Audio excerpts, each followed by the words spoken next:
तो हम स्टार्ट करेंगे। हमारे यहाँ पे कुछ बच्चे हैं जो मुझे दिख रहा है, जैसे कि अनीत कौर है, निधिका सैनी है, ये हमारे मेंटरशिप प्रोग्राम में भी ऑलरेडी है।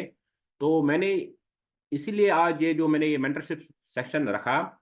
The purpose of this session is purely कि आप लास्ट मोमेंट पे हड़बड़ाहट ना करें। लास्ट मोमेंट पे आप अपनी एनर्जी को पॉजिटिव वे में चैनलाइज कैसे करोगे। Not only channelising your energy but also stay focused. वो इंपॉर्टेंट कि आप अपने आप को फोकस्ड कैसे रखोगे। मैं आपके साथ अगर अपना स्क्रीन शेयर करूं 1 मिनट के लिए, मैं आपको कुछ दिखाना चाहता हूं। हाँ, देखिए, कुछ एस्पिरेंट्स के मैंने आंसर्स निकाल के रखे तो आप लोगों के रेफरेंस के लिए। इनको हम थोड़ा सा देखेंगे, ज़्यादा नहीं देखेंगे। आप लोग अच्छा लिख रहे हैं सब, तो आई अप्रिशिएट दैट। आप लोग सब मेहनत किए हुए हो बहुत टाइम से। Am I audible? मेरी आवाज़ आ रही है सबको?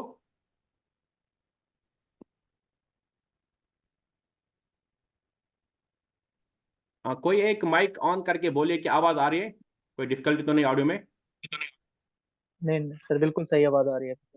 ठीक है। तो देखिए, आप बहुत सारे बच्चे जो आंसर्स लिखते हैं, जैसे कि देखिए सेक्सुअल वायलेंस के बारे में किसी बच्चे ने लिखा। मैं यहाँ पे एम्फसाइज जो कर रहा हूँ ना, वो आप सिर्फ देख लीजिए कि इन चीजों पे जिन पे आप मार्क्स गेन कर सकते हैं, ये चीज, ये आपको दिख रहा है यहाँ पे, ये वाला प्रेजेंस ऑफ सेक्सुअल वायलेंस, ये जो है ना, ये फ्लो डायग्राम जो आप बनाओगे ना एग्जाम में, ये बहुत इंपॉर्टेंट हो जाएगा।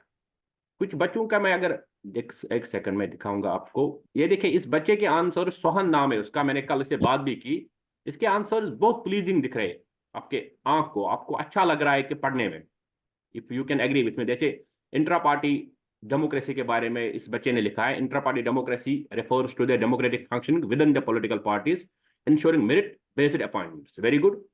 फिर उसके बाद जो ये डायग्राम्स बना रहा है ना, ये आपको इन 20 दिनों में मैं कोशिश कर रहा हूं कि एटलीस्ट आप यहां से कुछ एक दो चीजें पॉजिटिव ले लीजिए। मुझे बात आगे भी करनी है दो चार पॉइंट्स पे, लेकिन पहले मैं ये दिखाना चाहता हूं रेफरेंस के लिए, सो दैट कि जिन बच्चों के पास कंटेंट अच्छा है, यहाँ पे निधिका सैनी जी है, ऑलरेडी 2 बार इंटरव्यू लिख चुकी है, इंटरव्यू में पहुंच चुके हैं। तो अब वो छोटे छोटे मार्क्स जो हमें ऐड करने हैं ना, 0.50 या 1 मार्क्स जो हमें क्वेश्चन में ऐड करना है, वो ये रिप्रेजेंटेशन से होगा।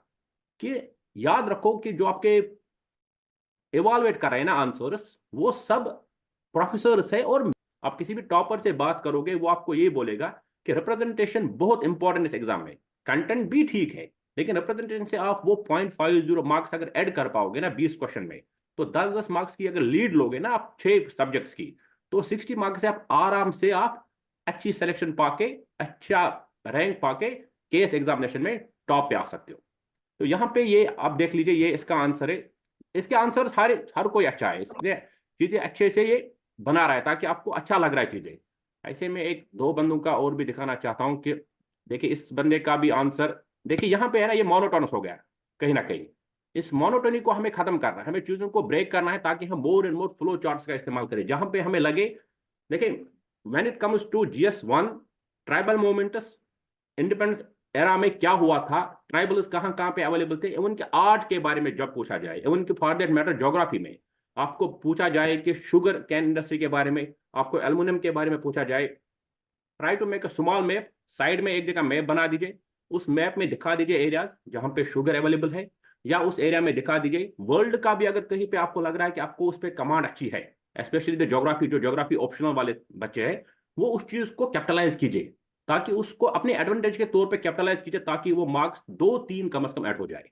मेरा ये है कि आप हर क्वेश्चन में एटलीस्ट, मैं ये नहीं प्लान कर रहा हूं कि आप एक एक मार्क्स ज्यादा लें, मैं कौन चाहता हूं कि एटलीस्ट बाकी बच्चों से आप एटलीस्ट अगर 0.5 ही ज्यादा ले रहे हो ना, वो आपको सिलेक्शन का रास्ता दिखाएगी। ठीक है, यहाँ पे एक और क्वेश्चन को हम देखते हैं। ये हमारी एक और स्टूडेंट है, प्रेरणा। तो अभी फुल लेंथ के आंसर्स वो भेज रही थी मुझे, फुल लेंथ के आंसर्स लिख रही थी, तो उसमें कहीं ना कहीं इश्यूज आ रहे थे, लेकिन फिर भी आंसर्स ठीक है। कंटेंट भले कंटेंट कहीं ना कहीं कम है कुछ कुछ में, लेकिन जो प्रेजेंटेशन है ना, वो आपको अच्छा लग रहा है। ठीक है, प्रेजेंटेशन उनके रेलिवेंट एग्जाम्पल है, जैसे रावणा की एग्जाम्पल दी गई, कर्मा की थोड़ी के बारे में बात किया गया, ईगो में। तो ये आपको अच्छा लग रहा है, आपको पढ़ते हुए भी अच्छा लगे। यहाँ पे मैं किसी को डिमोटिवेट नहीं करना चाहता, प्लीज ये आप याद रखें। उनके कुछ बच्चे जिन लोगों ने 2-2 3-3 बार इंटरव्यू भी दिया, उनके आंसर्स भी मेरे पास है। जैसे कि ऐसे एक बच्चे का ऑलरेडी 2 बार इंटरव्यू दे चुका है, उमर साहब। तो ये हमारे लिए इंपॉर्टेंट है हम कैसे लीड ले। 20 दिन में देखिए हम अब बहुत सारी चीजें नहीं कर पाएंगे, ये आपको भी पता है, मुझे भी पता है, राइट। लेकिन एटलीस्ट अगर हम अपनी जो स्ट्रेंथ है ना वो इस ग्रुप 80-20 में का ऐसे ऐसे तो मैं यहाँ बता रहा हूं कि ये हमारे लिए इंपॉर्टेंट है, ठीक है, कि हम एक एक दो दो मार्क्स का लीड लेके आगे बढ़े। और मैं चाहता हूं कि हमारे बच्चों की सिलेक्शन हो जाए, हम उनको जो भी इश्यूज आए ताकि वो दूर हो जाए, ठीक है। अब सबसे इंपॉर्टेंट बात है, जब मैंने मेंटरशिप की बात की, मैंने बार बार आप लोगों को यही बोला है कि हर बच्चे की नीड अलग है। कुछ बच्चे आप में ऐसे भी है जिन्होंने प्री तो क्वालिफाई कर लिया, लेकिन मेंस के सिलेबस के बारे में उनको जानकारी नहीं थी, वो लॉस थे कहीं ना कहीं, उनको पता नहीं था मेंस होगा नहीं होगा, वो एंजाइटी या वो क्या बोलते हैं हम इसको, वो अनसर्टनिटी थी। लेकिन अब 20 दिन में एटलीस्ट पीवाईक्यूज वो देख सकते हैं, पीवाईक्यूज को एनालाइज कर सकते हैं। उन पीवाईक्यूज से जो भी आपके कंसेप्ट, देखिए 80-20 रूल ऐसा है कि 80% ऑफ द एफर्ट्स आप उन 20% ऑफ द एरियाज पे डालो जहां पे क्वेश्चन ज्यादा आ रहे हैं। देखिए वर्ल्ड हिस्ट्री की बात करते हैं, GS1 से चलते, थोड़ा जल्दी रिकेप करते हैं चीजों को। GS1 में आपके देखिए थिंकर्स आते हैं, यानी कि फिलोसफर जिसका कंट्रीब्यूशन है, जैसे गुरु नानक देव जी का लास्ट ईयर आया था, लास्ट ईयर अरविंदो घोष का आया था, उससे पहले ईयर शायद गांधी जी का आया था। तो आपको यह है ना, जो कुछ कुछ थिंकर्स है उनके बारे में आपको चलना पड़ेगा। देखिए लास्ट ईयर सिद्धूपा आया था, इससे पहले नगारा आया था, उससे पहले शायद द्रविड़ आया। तो मुझे लगता है वेसारा का इस बार चांसेस बन रहा है कि वो क्वेश्चन आ सकता है, ठीक है।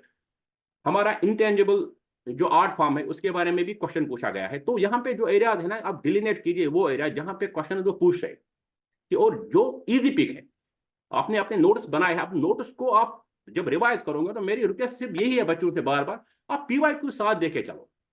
भले आपने RBI पढ़ा है, RBI की फंक्शन क्या, लेकिन जब तक ना आप देखोगे ना क्वेश्चन क्या पूछ रहा है वहां पे, क्या वो RBI का डायरेक्ट क्वेश्चन पूछ रहे हैं, what is RBI and what are the functions of RBI, what is repo rate and how repo rate will control inflation, ऐसे क्वेश्चन नहीं पूछते सारे क्वेश्चन।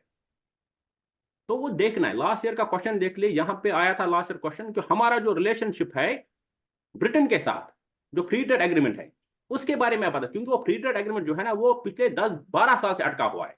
उसमें आपको फाइटोसैनिटरी मेजर्स आप क्या करोगे, उसमें हमारा जो बासमती का राइस और उनके बासमती और जो बासमती राइस का GI टैगिंग के बारे में कुछ वो टेक्निकल चीजें, 2-2 3-3 वर्ड वहां याद होना बहुत जरूरी है, ठीक है। तो मैं इसीलिए मेरी रिक्वेस्ट यही है आपसे, सब बच्चों से मैं यही चाहता हूं कि आप एटलीस्ट जब PYQ आप देखो ना, तो उसको उसके साथ देखो कि पूछ क्या रहा है, ये किस डेप्थ में पूछ सकता है, कि उससे आप अपनी एनर्जी जो है ना कम लगेगी और आपकी जो प्रोडक्टिविटी है वो बढ़ेगी। कुछ बच्चों को डर सा लगा हुआ है, टू बी ऑनेस्ट मैं बात कर रहा हूँ, कुछ बच्चों को डर लगा है, PYQ देखना नहीं चाहते कि नहीं मुझे कंटेंट ही नहीं। अरे PYQ एक बार देख लो आप आराम से। PYQ अगर आप देखोगे 10 साल के PYQ, तो 10 × 20 200 क्वेश्चन हो गए। 200 क्वेश्चन में 200 डिफरेंट टॉपिक्स कवर हो जाएंगे आपके। You will be in a position to at least write something, ठीक है, ये इंपॉर्टेंट है। इसमें किसी को अगर कोई डाउट है तो आप पूछ सकते हैं।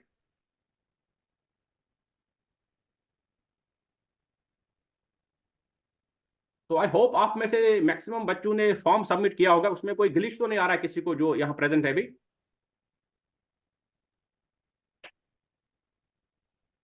Sir good evening sir. Very good evening. Sir मेरा एक डाउट है। सर मैं जब आंसर राइटिंग कर रही हूँ, जो मैंने टेस्ट सीरीज लगाई थी, वैसे तो मुझे वहां से काफी अच्छे फीडबैक्स भी मिले। मैं काफी ज्यादा फ्लो चार्ट्स का यूज कर रही हूँ, वर्ल्ड मैप, इंडियन मैप, और भी मतलब डायग्राम जितने भी पॉसिबल हो पाते हैं। तो मुझे मतलब ऐसा लग रहा है कि कहीं ये मतलब एक नेगेटिव में तो नहीं जाता ना, क्योंकि एंड मेरा पेपर कुछ कुछ पेपर मेरे 2.5 घंटे में भी खत्म हो रहे हैं। तो बट मुझे ऐसा लग रहा है कि ये नेगेटिव में तो नहीं जाता, कि लाइक ऐसा ना लगे कि ज्यादा ही फ्लो चार्ट का यूज किया है। तो मतलब वो मुझे थोड़ा डाउट था। नहीं नहीं नो देखिए, मतलब मेरा है एग्जाम्पल से, मतलब रिसेंट हो गया डेटा, वो सब एनरिच्ड है, मतलब चाहे फ्लो चार्ट भी बना रही हूँ उसमें मतलब कुछ कमी नहीं लग रही है मुझे। बट मुझे ऐसा लग रहा है कि ऐसा ज्यादा ही कुछ फ्लो चार्ट का एक ड्रॉबैक तो नहीं रहता ना।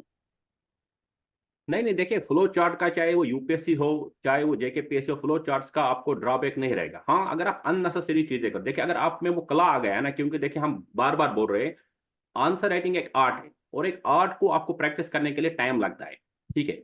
ऑल ऑफ सडन आपको अगर आप एग्जाम में जाओगे ना कल को, अगर आप में बोलो इमोशनल इंटेलिजेंस का आप फ्लो चार्ट बना के दे दो, बहुत सारे बच्चों को नहीं आएगा दिमाग में कि हम कैसे बनाए।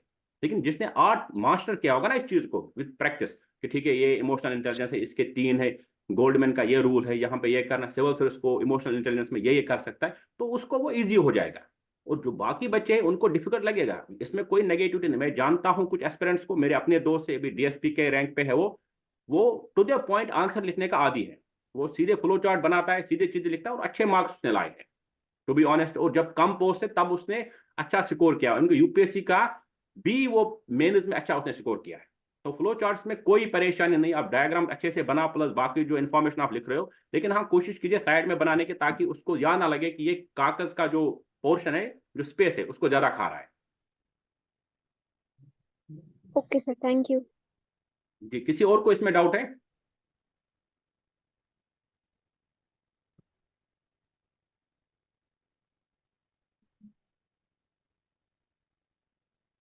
तो यहाँ पे आप देखिए लास्ट 20 डेज की हमारी अब स्ट्रेटजी क्या रहनी चाहिए। सबसे इंपॉर्टेंट बात, मैं बार बार वही बोलूंगा, सिलेबस आपको एक बार देखना है। 8 पेपर्स आपके रहेंगे, ठीक है। 8 पेपर्स में आपका इंग्लिश का क्वालिफाइंग रहेगा, इजी पेपर रहेगा, उसमें भी एक ऐसे लिखना पड़ेगा, उससे डरने की जरूरत नहीं है, ठीक है। ऐसे में कुछ प्रोबेबल एसेज है, जैसे कि आप G20 इंडिया में था, G20 और साउथ को जब आप जोड़ोगे, ग्लोबल साउथ को, तो उसके रिलेटेड ऐसे को तैयार करके जाना। जेंडर के बारे में बार बार आता है, क्लाइमेट चेंज बहुत इंपॉर्टेंट है, और एआई, मुझे लग रहा है एआई और इथिक्स कहीं ना कहीं, एआई की इथिकल कंसिडरेशन क्या है, या एआई एज सच जो ब्रॉडर थीम है एआई की, और उसके अंदर फिर इथिकल क्या होगा, इसमें पॉलिटिकल क्या होगा, इकोनॉमिकल क्या होगा, सोशल क्या होगा, इसको थोड़ा सा आप नजर में रख लीजिए। और बाकी उसके साथ साथ जो भी होगा, क्योंकि क्लाइमेट चेंज बड़ा इशू है, ठीक है। और क्लाइमेट चेंज को फिर आप जोड़ सकते हो बहुत सारी चीजों के साथ। जेंडर इक्वलिटी भी मैंने बात बोली, और ठीक है, जो एवन की जो हमारा वो था ना, वो थीम G20 का, one nation one planet one earth, उसको भी थोड़ा सा, उस थीम को थोड़ा सा ब्रॉड करने की कोशिश कीजिए। मुझे लगता है कि शायद डायरेक्टर वही ना पूछे, ठीक है, वो भी मुझे लगता है कहीं ना कहीं इंपॉर्टेंट हो जाता है आपके ऐसे के लिए। अब इन दिनों में आपका सेकंड चीज जो इंपॉर्टेंट रहेगा, वो एक स्टडी प्लान लेके आपको चलना पड़ेगा, अपना अपना स्टडी प्लान, कोई थोपने वाला स्टडी प्लान नहीं, जो जिस स्टडी प्लान में कंफर्टेबल है। कोई 10 घंटे की पढ़ाई कर रहा है और बहुत टाइम से कर रहा है, वो 10 घंटे लेके चले। कोई सिर्फ 6-7 घंटा कर रहा है, अभी तो थोड़ा फोकस कर सकता है वो, लेकिन उसको बाद में परेशानी होगा, क्योंकि अगर वो कूप अप नहीं कर पाएगा तो एंजाइटी और ऐड होगी।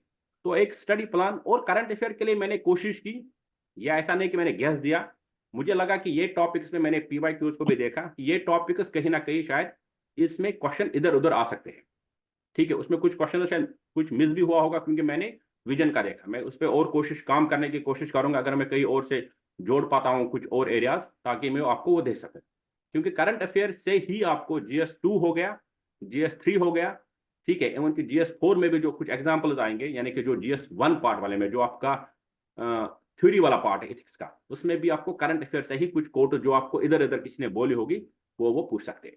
तो ये बहुत इंपॉर्टेंट है, ठीक है। आप अपना स्टडी प्लान और करंट अफेयर को इनरिच कीजिए, क्योंकि करंट अफेयर में जो चीजें रहेंगे ना, वो इंपॉर्टेंट है। लास्ट ईयर के क्वेश्चन की बात है कि ग्रीन बॉन्ड्स क्या है, इंडिया ग्रीन बॉन्ड्स को कैसे रेज करेगा, करंट अफेयर में था, क्योंकि आपको शायद बहुत सारे कोचिंग सेंटर ने नहीं पढ़ाया होगा ये ग्रीन बॉन्ड्स हम कहाँ इस्तेमाल करेंगे, किसने इशू किए, और ग्रीन बॉन्ड्स को हम कैसे फिर यूटिलाइज करेंगे ग्रीन एनर्जी जनरेट करने में या बाकी चीजें बनाने में। तो करंट अफेयर में जो भी हमने चीजें कुछ बोली, वो इंपॉर्टेंट है। आपको मैं याद दिलाऊं, 2021 में डायरेक्ट क्वेश्चन आया था कि तब जाके डिलिमिटेशन हुआ था। तो क्वेश्चन पूछा था डिलिमिटेशन कमीशन में जम्मू कश्मीर की गवर्नमेंट, जो जम्मू कश्मीर में सीट्स बढ़ी है, उनके बारे में बताए। तब हमें पता नहीं था बहुत सारी सीट्स के नाम भी, क्योंकि नाम चेंज हो गए थे। इसलिए मैं बोल रहा हूँ, जो अभी 2 बिल्स पास हुए ना जम्मू कश्मीर के रिलेटेड, एक तो शायद SC वालों के लिए अब तो ला भी बन गए, उनको भी थोड़ा नजर देना कि रिजर्वेशन पंचायत में जो अभी बात चल रही है, और जो आपका जो पहाड़ी लोगों का रिजर्वेशन हो गया, तो उन बिल्स को भी आप एक बार जरूर देख लीजिएगा, क्योंकि ये कुछ लो हैंगिंग फ्रूट्स होते हैं, इनके बारे में थोड़ा याद रखोगे चीजें, तो वहां पे आंसर ठीक ठाक आप अच्छे से लिख पाओगे। और ऐसे के लिए तो हमने ऑलरेडी बात की कि ऐसे के लिए ये प्रोबेबल टॉपिक्स है, कुछ टॉपर्स के ऐसे जरूर और जरूर मेहरबानी करके आप देख लीजिए। मुझे लगता है कि लुकमान आयस पे जो एसेज रहते हैं ना, वहां पे अंसारी सर खुद उनको इवालुएट करता है, वो इंपॉर्टेंट है। लुकमान आयस पे जाए, कुछ टॉपर्स के जिनको अच्छा स्कोर मिला है, 4-5 एसेज या ऐसे करके 10-12 एसेज भी पढ़िए, लेकिन हर दिन एक एक पढ़िए।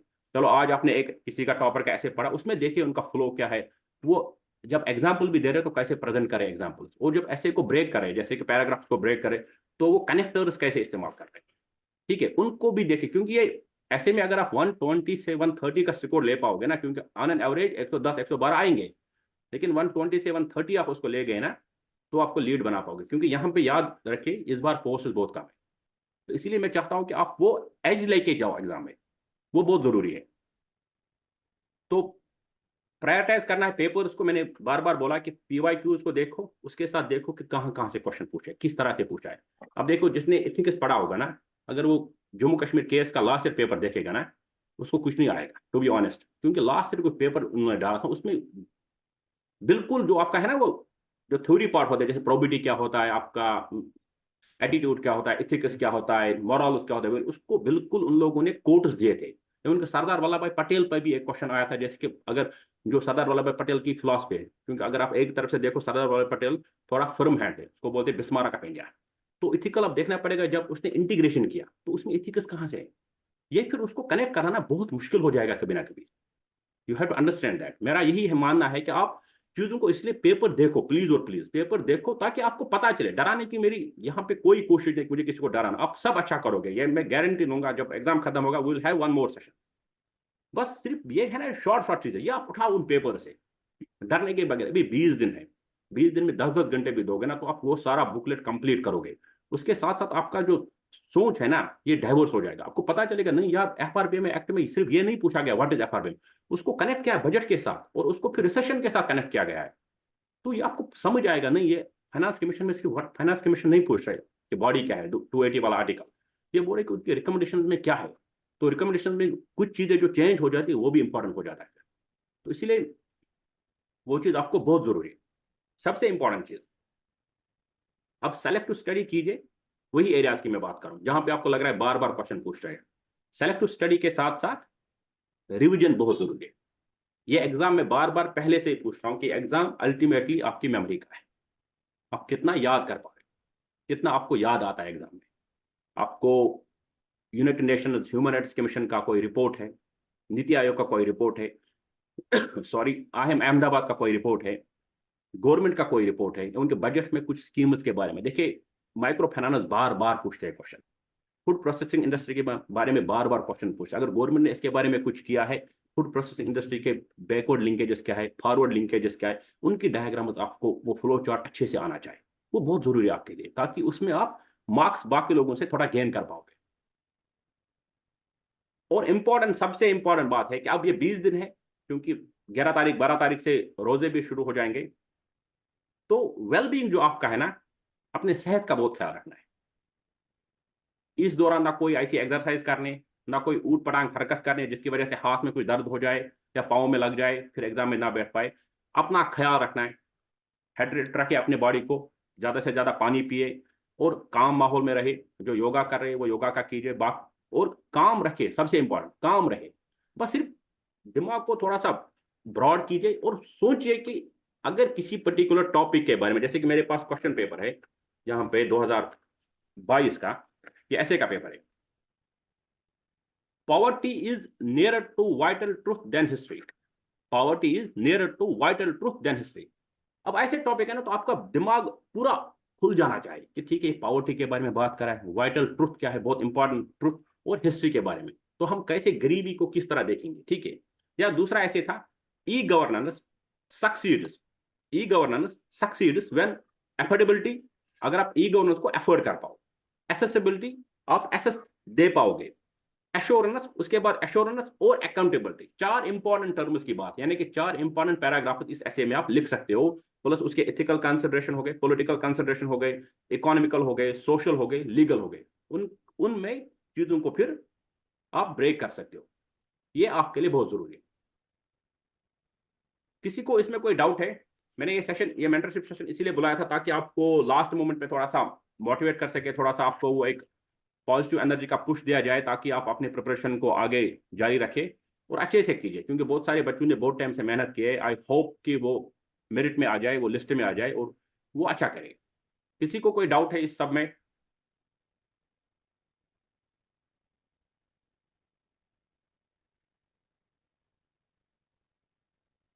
अगर डाउट है किसी को तो बता दीजिए, या किसी को फॉर्म के रिलेटेड भी कुछ इश्यूज आ रहे हैं कुछ बच्चों को, उनके भी अगर कुछ डाउट वाउट है तो आप बता सकते हैं, कोई परेशानी नहीं।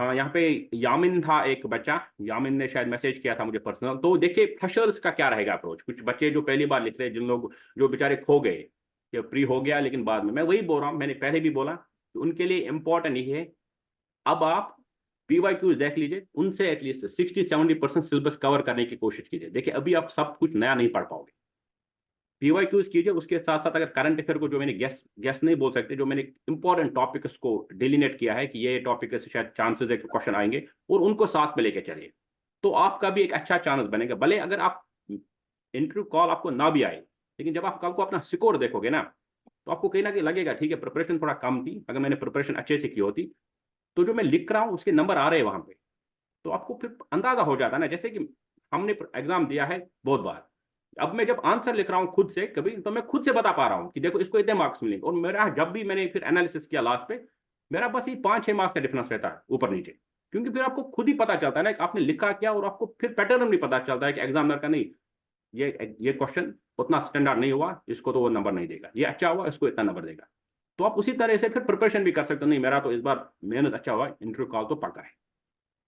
और फिर वो 2-4% जो लक फैक्टर है वो तो रहेगा ही रहेगा, उसमें हम कुछ नहीं कर सकते। What about excluded kindly uncertainty बहुत है, एक सेकंड ये मैं मैसेज करता हूँ यहाँ से। हाँ बहुत है, पढ़ाई अच्छे से नहीं हो। देखिए एक्सक्लूडेड जो कैंडिडेट हो गए ना, शायद जो ऑर्डर मैंने अभी पढ़ा, मैंने कहीं पे अभी भी देखा ऑर्डर, तो उसमें यही बताया गया था कि जो पेटिशनर्स है उनको अलाउ किया गया। अब उसमें पेटिशनर्स कितने बच्चे थे, वो सब उन पे लागू होगा या नहीं लागू होगा, क्योंकि PSC को भी तो मैसेज गया होगा। बेटर है अगर कोई श्रीनगर में है वो एक बार PSC जाए, उनको वो ऑर्डर कॉपी अगर कहीं से आपके पास है, उनको दिखाए कि अब हमारे लिए क्या है, क्योंकि उनको तो उनको अलाउ करना पड़ेगा।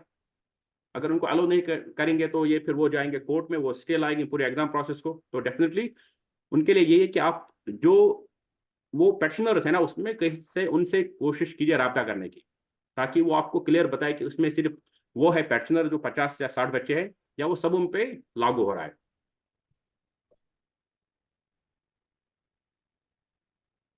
हाँ, अनामिका, आई आई एम गिविंग फीडबैक, तो फीडबैक तो मैं वहां पे दे रहा हूँ, राइट।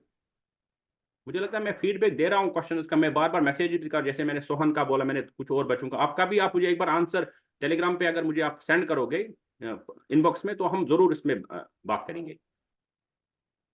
नहीं, अटेस्ट नहीं करना है मुनीब साहब, अटेस्ट नहीं करना, हम अटेस्ट नहीं, देखिए हम ओरिजिनल कॉपी का ही फोटो उठाते हैं ना, तो वही आपको देना है, उसी को आप फोटो उठाओगे, स्कैन करोगे, उसको PDF बनाओगे, डालोगे उसमें। एक्चुअली जो लॉग नीचे आ रहा है ना, वो पहले से उनको पास है, इसीलिए अटेस्ट नहीं, हमने लास्ट टाइम भी अटेस्ट नहीं किया। अटेस्ट आपको पर से करने की जरूरत नहीं है, आपके पास जो डॉक्यूमेंट्स है, ओरिजिनल डॉक्यूमेंट, उनका आपने फोटो उठाया, वही आपको डालना है, बस उसमें अटेस्ट करने की जरूरत है। वो आपको डायलॉग बॉक्स जो नीचे आता है ना, वो आता है, वो डिफॉल्ट उनका आता है, वो कुछ नहीं करेगा, क्योंकि तो फिर उन लोगों ने एक्सक्लूसिवली लिखा होता है वहां पर नोटिफिकेशन में कि आपको अपने जो भी डॉक्यूमेंट आप सबमिट करोगे उनको सेल्फ अटेस्ट करो। और किसी को कोई क्वेश्चन है तो we can wrap up this, क्योंकि आपका टाइम ज़्यादा नहीं लेंगे, ये आपका प्रिपरेशन का इंपॉर्टेंट टाइम है। और जो मेंटरशिप में जो बच्चे जुड़े हैं उनसे हम कल एक एक करके दोबारा बात होगी उनके साथ, कि उनकी प्रिपरेशन में कुछ और क्या चीज़ें चल रही है, कैसे चीज़ें चल रही है, वो हम जो हमारा मेंटरशिप के सेशंस रहते हैं वो वहाँ से हम करेंगे। हाँ श्योर श्योर, आप कर सकते हैं बिल्कुल। हेलो हेलो देखो, sir. Good evening sir. Very good evening Harsh, बताइए। हर्ष सर। सर मेरे को थोड़ा साउंड साइंस एंड टेक में थोड़ा इश्यू आ रहा है वहाँ पे आंसर राइटिंग में, और वहाँ पे कंटेंट नहीं निकल पा रहा वहाँ पे। हम्म। देखिए साइंस एंड टेक में आप अगर देखोगे ना, क्वेश्चन कुछ जो है ना जो बार बार आ रहे हैं, या तो करंट अफेयर से ही आएंगे कुछ क्वेश्चन, राइट। आप 2-3 साल का पेपर उठा के दीजिए, आपको पता चलेगा कि कुछ क्वेश्चन जो आए हैं वो करंट अफेयर, जैसे कि लास्ट नेट न्यूट्रलिटी का क्वेश्चन पहले ही था, जब हमने आंसर में चले गए, पहला क्वेश्चन था नेट न्यूट्रलिटी वाला, ठीक है। तो यहाँ पे वो कंसेप्ट आपको जानना पड़ेगा, उसको हम अप्लाई कैसे करें। इससे पहले एक आया था आयरन डोम कैसे फंक्शन करता है, तो आपका क्वेश्चन था कि आपको कंटेंट उसमें नहीं आ रहा है, right. Yes sir, yes sir. तो उसमें देखिए आपको थोड़ा सा रिवाइज कीजिए, और 3-3 4-4 पॉइंट जो इंपॉर्टेंट, जैसे AI मुझे लग रहा है आपका आएगा। AI हमारे टाइम पर भी आया था, नहीं हमारे टाइम पर शायद आया था, इसको बोलते AI का जो है क्रिप्टो करेंसी नहीं, ब्लॉकचेन टेक्नोलॉजी, सॉरी हाँ, ब्लॉकचेन टेक्नोलॉजी एग्रीकल्चर में कैसे काम करेगा। शायद एक बार एजुकेशन में भी आया था क्वेश्चन, एजुकेशन में ब्लॉकचेन टेक्नोलॉजी कैसे काम करेगा। तो AI एग्रीकल्चर में, AI हेल्थ केयर में, ये चीजें आप मान के चलो, प्लस प्लस गगनयान, चंद्रयान, उनके बारे में जो भी टेक्निकल थोड़ा चीजें हैं उनको याद रखें।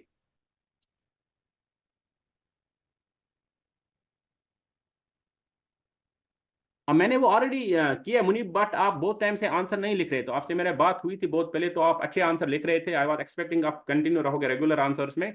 आई होप कि मैंने शायद कल भेजा था ग्रुप में कुछ हॉट टॉपिक्स का कुछ पूरा। आई थिंक मैंने सितंबर से भेजा, हाँ सितंबर से लेके जनवरी तक। और फेब का मैं देखूंगा अभी कुछ अगर मुझे कहीं से मिल रहा है कुछ, तो मैं वहां से फेब के भी को इम्पोर्ट, क्योंकि फेब में बजट है, बजट में कुछ और स्कीम्स है, जैसे कि फेब वो जनवरी में जो राम मंदिर वाला है, राम मंदिर का आर्किटेक्चर है ना, उसको जरूर देख लीजिए कि वो आर्किटेक्चर नगारा स्टाइल पे है। मुझे लगता है वहां पे क्वेश्चन बन सकता है।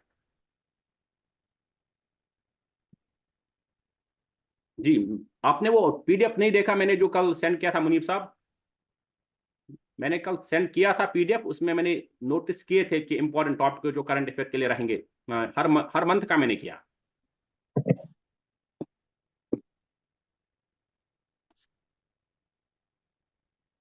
जी, किसी और का डाउट है इसमें?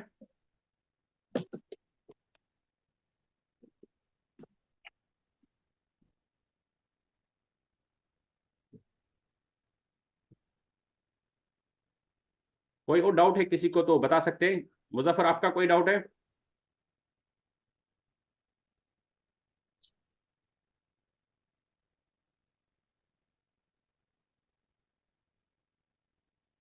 अगर आपके डाउट्स क्लियर हो गए, अगर किसी को और डाउट होगा वो मुझे टेलीग्राम पे मैसेज कर सकता है, then we can wrap up this session.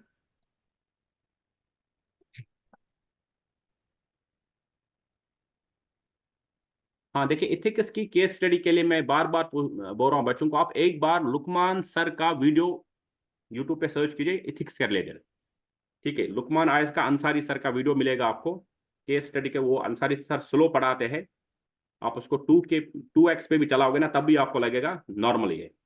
वहां से उसका जो इथिक्स का अप्रोच है ना, वो देख लीजिए। और इंपॉर्टेंट चीज, दूसरी चीज, लुकमान आयस का इथिक्स का टॉप और उसका कॉपी, 2-3 टॉप और उसका कॉपी उठा के एक बार जरूर देखना। क्योंकि यहाँ पे जो यूपीएससी के सेगमेंट में भी ना, लुकमान सर जो लुकमान आयस है उनका जो अंसारी सर है उसके बराबर में कोई नहीं है। तो वहां पे जो वो फीडबैक दे रहा है ना, जो बच्चों को डेवलप करा एथिक्स के बारे में चीजें, वो बहुत जरूरी है। इसलिए आप एक बार उनके टॉपर्स का 2-3 आंसर कॉपी जो, क्योंकि आजकल आप सब लोगों के पास टैब होते हैं, टैब में इजी हो जाता है पढ़ना एज कम्पेयर टू मोबाइल से। उसको खोल दीजिए एक बार, 2-3 टॉपर्स को उनके देख लीजिए कि वो केस स्टडी को अप्रोच कैसे कर रहे हैं, वो स्टेक होल्डर्स को कैसे आइडेंटिफाई कर रहे हैं, उसके बाद प्रायोरिटाइज करके जो एक्शन ले रहे हैं उनको क्या करें। और प्लस अगर वो थ्योरेटिकल पार्ट कहीं ना कहीं घुसा रहे हैं कि यहाँ पे कॉन्फ्लिक्ट किस किस का है, इथिकल कॉन्फ्लिक्ट क्या क्या है, किस किस के बीच कॉन्फ्लिक्ट है, तो वहां से आपको मुझे लगता है ज्यादा हेल्प हो जाएगी उसके लिए। सिद्धार्थ का एक क्वेश्चन था। Hello sir. हाँ जी हर्ष, बताइए। सर अगर मैं सजेस्ट करना चाहूँ तो एक अंडरस्टैंड यूपीएससी करके नाम है यूट्यूब पे, वो बहुत अच्छी एथिक्स की केस स्टडी बता रहे हैं। बिल्कुल, क्या नाम है उसका? अंडरस्टैंड यूपीएससी सर, सत्यम जैन इस साल ही वो इंटरव्यू दे रहे हैं। हाँ हाँ बिल्कुल, अंडरस्टैंड यूपीएससी करके, जैसे कि हर्ष बोल रहे हैं, अंडरस्टैंड यूपीएससी करके है एक चैनल। वहां पे भी सिद्धार्थ आप देख सकते हो। क्योंकि देखिए, मैं वही बोल रहा हूँ, लास्ट पे जो छोटी छोटी चीजें हैं ना उनको उठाए कहीं पे। पता है क्यों? क्योंकि वहां से मार्क्स बढ़ सकते हैं। वही इंपॉर्टेंट, अगर आपको देखिए यूट्यूब पे आधे घंटे में अगर आपको केस स्टडी का क्रक्स समझ आ रहा है कि केस स्टडी में अप्रोच कैसे करना है, क्या करना, तो इससे बड़ा क्या है? क्योंकि पेपर पे खुद से पढ़ने से आपको अगर वो नहीं समझ आ रहा है ना बहुत टाइम तक, तो बेटर है कि आजकल अवेलेबल है इन्फॉर्मेशन, फिंगर टिप्स पे अवेलेबल है, तो उसको वहां से कीजिए ताकि मार्क्स बढ़ जाए। Sir, is it mandatory for in-service candidates to submit hard copy of online managed JKS managed examination form at the commission headquarters, even if one is not seeking aid legislation? Sir, it's mandatory for.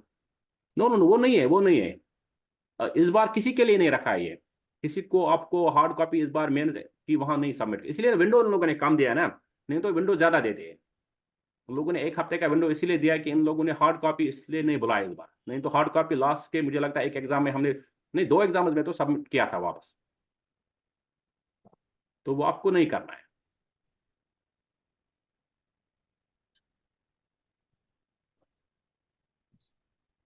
और किसी का कोई question है? Word limit का management, मैं word limit का management मैं वही बोल रहा हूँ आमिर साहब, जो मैं बार पहले भी बोला हूँ कि आप जब आंसर लिखते हो ना तो आपको पता चलता है कि देखिए वहां भी पेपर वैसा ही जैसे आपका यूपीएससी का स्टैंडर्ड, थोड़ा उससे थोड़ा सा उसमें गैप थोड़ा ज्यादा रहता है, उससे थोड़ा बड़ा पेपर है थोड़ा सा। तो जब आप लिखते हो ना A4 साइज पे, जब आप लिखते हो 2 साइड से रूल डालते हो तो आपको पता चलता है। आप एक बार काउंट करते हैं कि एक बार जब आप आंसर लिखोगे 150 वर्ड का, तो आप एक साइड से लिखोगे, दूसरे साइड से लिखोगे, और आपको पता चलेगा कि मैं इस पेज के एंड तक मेरे 90 वर्ड्स आ रहे हो, यहाँ से मिड तक मेरे को 60 वर्ड्स आ रहे हैं। अब जरूरी नहीं आपको 90 + 60 बराबर लिखना है, 150 होना ही चाहिए, ठीक है, ऐसा भी जरूरी नहीं। जब आप डायग्राम कोई बनाते हो तो वो उसमें चला जाता है, कभी 10 वर्ड कम, कभी 10 वर्ड ज्यादा, उससे कोई फर्क नहीं। लेकिन हाँ, पहले जब आप एक बार लिखोगे ना, तो आपको खुद से पहले पता होना चाहिए, यहाँ तक मेरे शायद 100 वर्ड आएंगे, क्योंकि जब मैं घर में लिखता था A4 साइज पे, तो यहाँ तक मेरे 80 आते थे या 60 आते थे इस पर एक साइड से। जैसे कि ये अगर आप देखोगे, ये पेज है, अगर इसको इस पेज के यहाँ से यहाँ तक आपको मान लो कि 70 वर्ड्स आते हैं, तो यहाँ को पता चलेगा यहाँ से मेरे को फिर यहाँ तक फिर और आएंगे 70, तो ये मेरा 140 हो जाएगा। तो ऐसे करके आप वो जब आप लिखोगे ना, जब आंसर राइटिंग इसीलिए है ना कि मॉक हम क्यों कर रहे हैं, ताकि हम उस जोन में आ जाए, वो सिमुलेशन जो होता है ना, ताकि हम उस जोन में आ जाए, हमें पता चले कि हमारे फिंगर्स को भी पता चले यहाँ तक ये हो रहा है। ठीक है, तो आमिर साहब आपको ये क्लियर हुआ ये चीज? बस अब इन दिनों एटलीस्ट कोशिश, 1 सेकंड, इन दिनों कोशिश कीजिए कि एटलीस्ट आधा आधा घंटा लिख लीजिए या एक एक घंटा लिख लीजिए, ताकि जो आपके ये मसल्स है ना हाथ के, ये थोड़ा खुल जाए, क्योंकि फिर वहां पे 3 घंटे लिखना है, 3 घंटे में हाथ बहुत थक जाता है। और पहले 1 घंटा आप लिखोगे, क्योंकि ये वही बात है, 1 घंटा जब लिखोगे तो थोड़ा स्पीड अच्छा रहेगा, स्पीड भी अच्छा रहेगा, प्लस क्वालिटी भी अच्छा रहेगा। उसके बाद क्वालिटी कम होता है, तो उसके लिए भी कुछ स्ट्रेटजीज लोग बोल रहे हैं, मैं आपसे शेयर करता ही रहा हूँ, इस बार लास्ट मोमेंट पे हम ये बताते चलते। कुछ लोग क्या करते हैं कि वो पहले जो 15 मार्क्स वाले क्वेश्चन है ना, उनमें कुछ क्वेश्चन करते हैं और फिर आगे आ जाते हैं, फिर आगे के क्वेश्चन करते हैं, क्योंकि वो थोड़ा सा साइकोलॉजिकल है। देखिए, आप पहले के कुछ पन्ने जो है ना, उनको साफ लिखना है, राइट, उनको साफ लिखना है, और जो बाद के पन्ने हैं, ताकि क्योंकि 15 मार्क्स वाले क्वेश्चन उसको फिर जल्दी आप कीजिए, क्योंकि उनके मार्क्स का कंटेंट ज्यादा है, क्योंकि लास्ट पे फिर आपको प्रेशर भी रहेगा, हैंड राइटिंग भी खराब होगा। बेटर है आप पहले 3-4 क्वेश्चन 10 मार्क्स वाले कीजिए, उसके बाद डायरेक्ट आप 11 क्वेश्चन पे चले जाए, 11, 12, 13, 14, 15, 20 वाले तक, उसके बाद वापस आए 4 क्वेश्चन पे, क्योंकि वो क्वेश्चन का वेटेज ज्यादा है, तो उनकी हैंड राइटिंग और कंटेंट, दिमाग थोड़ा सा ज्यादा फ्रेश रहना चाहिए। 10 मार्क्स वाले क्वेश्चन के लिए अगर मान लो कि लास्ट पे आपके पास सिर्फ 3 मिनट है और आपको 10 मार्क्स वाला क्वेश्चन करना, तो कुछ भी लिख सकते हैं, एटलीस्ट 1-2, लेकिन अगर 15 वाले के लिए आपके पास सिर्फ 3 मिनट है, तो जस्टिस नहीं कर पाओगे, राइट। तो वो बहुत जरूरी है, वो चीज भी। तो shall we wrap up this session now? अगर किसी को और क्वेश्चन है कोई, तो बता दीजिए।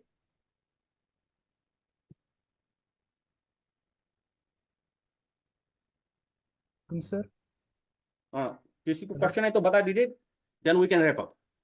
हेलो। हेलो, हाँ जी फैसल।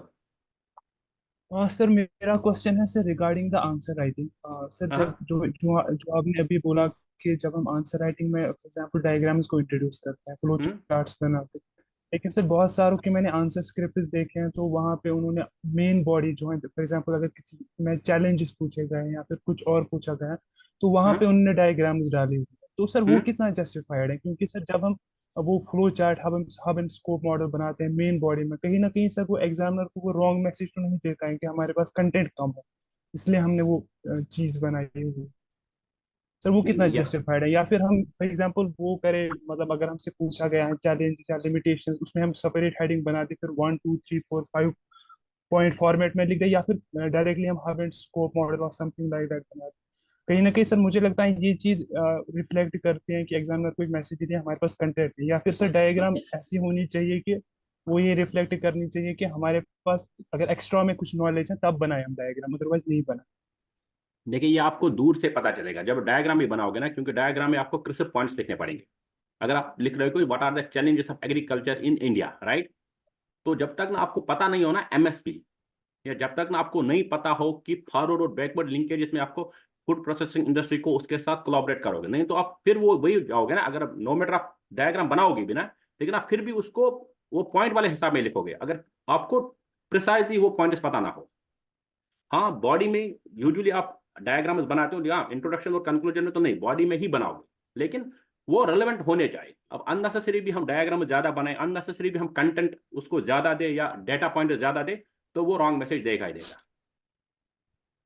हाँ सर वही मेरा पॉइंट है, क्योंकि जब हम सर डायग्राम्स बनाते हैं तो उसमें हमें क्रिस्प लिखना पड़ता हाँ एक या क्रिस्प दो या वही, तीन वर्ड्स रैप अप कर। बिल्कुल बिल्कुल बिल्कुल, वो इसलिए क्रिस्प के लिए भी आपको बहुत मेहनत करनी पड़ेगी, क्योंकि वो मेहनत पहले से आपने की होगी। क्योंकि देखिए आप, लेट्स टेक एन एग्जांपल, आप नगारा का आर्किटेक्चर बोलोगे, उसमें आप गुपाराम की बात करोगे, पदिश्ता की बात करोगे, राइट, उसमें फिर आप बोलोगे कि ये कहाँ पे, जब तक ना। हाँ फैसल का क्वेश्चन था कि डायग्राम्स जब हम बनाएंगे तो ऐसा भी नहीं लगना चाहिए कि हमारे पास कंटेंट कम है। तो उसके लिए ये कि जो हम डायग्राम, चाहे हबन स्कोप वो वाला बनाए, चाहे हम कोई भी रिप्रेजेंटेशन फ्लो चार्ट में दे दे, तो उसके लिए हमारे पास जो पॉइंट्स होने चाहिए वो एग्जैक्ट पॉइंट्स होने चाहिए। क्योंकि जब हमारे पास पॉइंट्स नहीं होना, वो दूर से दिखेगा, फिर आप प्रिसाइज वो वर्ड नहीं ला पाओगे। अगर आप एग्रीकल्चर के बारे में आपको पता होगा, लेकिन आपको नहीं पता होगा फॉरवर्ड और बैकवर्ड लिंकेज के बारे में, आपको नहीं पता होगा कि रोबोटिक्स कहाँ पे काम कर रहे हैं, ठीक है, तो वहां पे कहीं ना कहीं फिर प्रॉब्लम हो सकता है।